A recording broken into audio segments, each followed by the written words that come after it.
হ্যাঁ, তো ব্যাপারটা হচ্ছে এরকম যে আজকে আমরা এসেছি হচ্ছে বিশাল। কেন এসেছি বিশাল? আগের দিন আমি আর মা এসেছিলাম, এসে আমি ড্রেস ফ্রেস পছন্দ করে সব কিছু ইয়ে করে লাইনে গিয়ে দাঁড়ালাম, দেখলাম যা লাইন পড়েছে মোটামুটি 11টা বেজে যাবে বাড়ি যেতে যেতে। তো আমি একটা জামা কাপড়ের ঢেরের তলায় মুড়িয়ে বেঁধে ঢুকিয়ে দিয়ে এসেছিলাম আমার জামা প্যান্টগুলো, যেগুলো আমি কালেক্ট করে নিয়েছিলাম। তো আমি এখন যাচ্ছি ওগুলো খুঁজতে, যদি পাই ভালো, যদি না পাই খুঁজে খুঁজে বার করে আমাকে এখন লাইনে দাঁড়াতে হবে, ওটাই। তো দেখাচ্ছি বাকিটা। তো ওর কেনাকাটা ডান। হ্যাঁ, তো যেটা বলছিলাম, আমাদের ইয়ে নেওয়া হয়ে গেছে। এবার আমি একটা জিনিস অর্ডার করেছিলাম পুজোর জন্য, কোনো জামা কাপড় নয়, আগেই বলি কোনো জামা কাপড় নয়, একটু আলাদা কিছু অর্ডার করেছিলাম। তো আমার সেই জিনিসগুলো এখন কালেক্ট করার আছে, তো আমরা এখন সেখানে যাচ্ছি। তো চলো, তো আমরা যাচ্ছি কোথায়? আমরা যাচ্ছি, আমি যেটা অর্ডার করেছি সেটা আনতে। আচ্ছা, আমি বলে দিচ্ছি কি আনতে যাচ্ছি, বাট জিনিসটা এখন দেখাতে পারবো না, জিনিসটা আমি পুজো দেখাবো। জিনিসটা হচ্ছে ইভেলাই। আমি ইভেলাই অর্ডার করেছি অনেকগুলো। অসামাজিক একটা জিনিস। অসামাজিক মানে? সমাজের বাইরে। কেন সমাজের বাইরে কি আছে? ওরা ইভেলাই সমাজের বাইরে মনে হয়? আমি 25টা ইভেলাই অর্ডার করেছি। মুখে চোখে বদনে লাগিয়ে ঘুরবে, দেখতে পাবে কেন আমি অর্ডার করেছি, দেখলে ভাল লাগবে। আই গেস যদি আমি ঠিকঠাক আমি যেরকম চাইছি সেরকম কিছু করতে পারি তার। তো চলো আপাতত নিয়ে তো আসি, তারপর বাকিটা দেখাচ্ছি। হ্যাঁ, তো আমাদের জিনিস নেওয়া হয়ে গেছে। নেওয়ার সময় একটা হাস্যকর কাণ্ড হয়েছে। কি হয়েছে ছিল? আরে দিদিটা যাওয়ার সময় মানে আমার সামনে দিয়ে ক্রস করলো, আমি সবাইকে দাঁড়িয়েছি গাড়িটা নিয়ে, ক্রস করলো, যাওয়ার সময় আমাকে বলছে 5 মিনিট আসছি আমি, এক্ষুনি দাঁড়াও।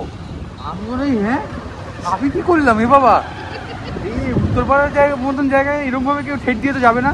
তারপর শুনলাম যে ওটা ওই মেয়েটাই যার কাছ দিয়ে ও জিনিস নেবে। অ্যাকচুয়ালি আমি দিদার সাথে এফবিতে কথা বলেছি, তারপর হোয়াটসঅ্যাপে। আমি সামনাসামনি দেখিনি, তো সামনে কেমন দেখতে বা আমি সেরকম চিনতে পারিনি, আর সব থেকে বড় কথা খেয়ালও করিনি। তিলককে বলেছে, তিলক ওটা কেউ চিমা কি হলো। আমি তারপর দিদিটাকে ফোন করে, দিদিটা বললো আমি বলে গেলাম তো দাদাকে। মানে ও আচ্ছা ঠিক আছে। তো যাকে নেওয়া কমপ্লিট, আমাদের তো আমরা কোথাও যাচ্ছি।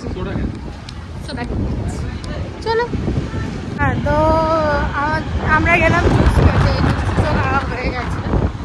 আর তোমাদের রিসেন্ট কমেন্ট আমি পেয়েছি, এখনো পড়া হয়নি, সত্যি কথা, মানে অনেস্টলি স্পিকিং এখনো পড়িনি, পড়ছি, দাঁড়াও যেতে যেতেই পড়ে নিই, পড়ে তোমাদেরকে রিপ্লাই করছি। কারণ আমি একটা কমেন্ট জাস্ট করলাম যে তোমরা এখন খুব অহংকারী হয়ে গেছো, রিপ্লাই করো না কমেন্টে, পরে বলছি। তোমাদের কমেন্টগুলো আমরা পড়লাম, এখনই বললাম, জাস্ট বললাম। আমার যে কটা কমেন্ট আমি দেখো প্রপার তো পড়বে না যে হ্যাঁ এই কমেন্ট, বাট হ্যাঁ একটা কমেন্ট দেখলাম যেখানে আছে ও দাদা দাদা দাদা দাদা দাদা, এটা রিপ্লাই কি হয় দিল? বলো বলো বলো বলো বলো বলো। আর একটা হচ্ছে যে আমি বুঝে গেছি দিদি তোমাকে কি দেবে। বাবা কি সুন্দর, আমিও জানি কি দেবে। আর একটা হলো, আচ্ছা দাদা দিদি বলেছে, দিদি তো পুরো কি পুজোর যে অ্যামাউন্টটা থাকে সেটাও তোমার বার্থডে গিফটে অ্যাড করো, তাহলে তুমি দিদিকে কেন দেবে না? ভিড়টা যাক, তারপর আবার হচ্ছে, দাঁড়াও কেন দেবো না? হ্যাঁ, কেন দেবে না? বিষয়টা হচ্ছে এরকম যে ওর কোনো পুজোর এরকম কোনো ব্যাপার নেই যে হ্যাঁ পুজোর আমাকে অন্য কিছু দেয় সেই টাকাও এর মধ্যে ভেড়াচ্ছে, এরকম কোনো ব্যাপার নেই ওর। হ্যাঁ, কাকিমা যেটা দেয় বা দিদা যেটা দেয় পুজোর জন্য বা আমার জন্মদিনের জন্য, সেটাও এই গিফটের মধ্যে অ্যাড হচ্ছে। তোমরা বুঝতে ভুল করেছো, আমি কারেকশন করে দিই। আমরা দুজনকে কোনোদিনই কিছু দিই না পুজো। আচ্ছা, আর একটা ইয়ে ছিল, দিদিকে পুজো কিছু একটা দেওয়া উচিত। দিদিকে পুজোর কিছু একটা দেওয়া উচিত, ঠিক আছে, রোজ নিয়ে বেরোবো, একটা করে চুমু দেবো। আর কি যেন ছিল, হ্যাঁ দিদির মা যেই টি শার্টটা দিয়েছে তোমাকে সেটা দেখতে চাই। বল বল। হ্যাঁ হ্যাঁ, কি? দিদির মা যে টি শার্টটা তোমাকে দিয়েছে সেটা দেখতে চাই। সেটা দেখতে চাই আমার জন্মদিনে? আমি এর মধ্যে একদিন পড়েছিলাম ওই টি-শার্টটা, তো আমি সবার কাছেই ঝাড় খেয়েছি। তো আমি সিদ্ধান্ত নিয়েছি যে না, ওটা আর পরা যাবে না, ওটা পরবো আমি আমার জন্মদিন। আর কি ছিল, ও হ্যাঁ, আর লিখেছে দিদিকে যেটা তোমরা গিফট করেছো, মানে তোমার ফ্যামিলি থেকে গিফট করেছো, ওটা দেখতে চাই। হ্যাঁ, কি হলো? দিদিকে যেটা তোমার ফ্যামিলি থেকে গিফট করেছে সেটা দেখতে চাই। কি দিয়েছি? তুমি জানো না? হ্যাঁ, তোকে দিয়েছি, তুই জানিস না? আমি কি আমার না, ডিসিশন নিয়ে আমি দেখছি কি দেওয়া হয়েছে, মনে নেই আমি। এই কি দিলাম তোকে? তোমাদের না একটু কনফিউশন হয়ে গেছে। না না না না না, কনফিউশন আমি ক্লিয়ার করছি। ব্যাপারটা হচ্ছে যে ওকে দেওয়া হয় যেটা, মানে মা দেয় যেটা, ওটা মহালয়ার পরে দেয়। হ্যাঁ, এখনো মহালয়া দেরি আছে। আমরা বললাম যে ওটা দেয়া হয়, মানে কাকিমা আমাকে দেয় আর আমার মা তিলককে দেয়। এবার সেটা এইবারেরটা একটু আগে হয়ে গেছে তিলকেরটা, কারণ আমরা প্রত্যেকবার এমন শপিং করি, যখন শপিং করার সময় তিলকেরটা নিয়ে আসা হয়। এটা আগে হয়ে গেছে কারণ আমরা ট্রেড ফেয়ার থেকে একটা কাস্টমাইজড বানিয়েছিলাম, তার জন্য এটা আগে হয়েছে। আর আমারটা যখন পাবো সেটাও তোমাদের সঙ্গে শেয়ার করবো।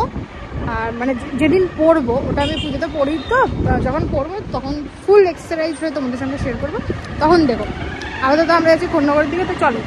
তিলককে বললাম अभी ना जाओ छोड़ के, ওর জন্য কন্যাগর নিয়ে এসছে। কি বলবি? না, আচ্ছা এরা যে এত কনফিউশনে ভুগছে, সেটার ব্যাপারে কিছু বলবি? ওটা এই কনফিউশনটা ঠিক হয়ে যাবে আমার জন্মদিন আস্তে আস্তে। হ্যাঁ, এক সপ্তাহ আগে আগে সব ক্লিয়ার হয়ে যাবে। সব ক্লিয়ার হয়ে যাবে, কারণ জিনিসগুলো ততক্ষণে বুঝতে পারবে। অ্যাকচুয়ালি এই জিনিসটা নিয়ে কথা হচ্ছে এখন, তো বলেছে বুঝতে প্রবলেম হয়েছে ওর জন্য মানুষের। এখনো সত্যি কথা বলতে এখনো আমাদের দুজনেরই শপিং এর কিছু স্টার্ট হয়নি। তিলকের হয়েছে। আমার কি হয়েছে মা? তিলকের জামা হয়েছে, জামা অর্ডারও হয়েছে, কিন্তু আমার আপাতত কিছু হয়নি। তো আমার হোক, তারপর দেখাবো। আমি কিচ্ছু করিনি, লিটারালি কিচ্ছু করিনি। আমি এন্ড টাইমে গিয়ে দেখবো যদি অর্ডার করলে কিছু আসে। একটা জামা রয়েছে যেটা আগের বছরের জামা, সেটা এই বছর পরবো, আগের বছর পরিনি। আমার আগের বছর এরকম হয়েছিল, একদম লাস্টে গিয়ে মায়ের সাথে গিয়ে একটা 3 পিস পছন্দ হলো, গিয়ে নিয়ে এলাম, এরকম করে ইয়ে হয়ে যায়। তো যাক, ওরকমই কিছু একটা হবে, যাই হবে তোমাদের দেখাবো। আর হ্যাঁ, অনেকে বলেছিল প্ল্যানেট ব্লগ কবে আসবে, প্ল্যানেট ব্লগ কবে আসবে? পরশুদিন। So stay tune. আর যারা যারা সাবস্ক্রাইব করনি করে নাও। তো চলো আপাতত বাড়ি যাই।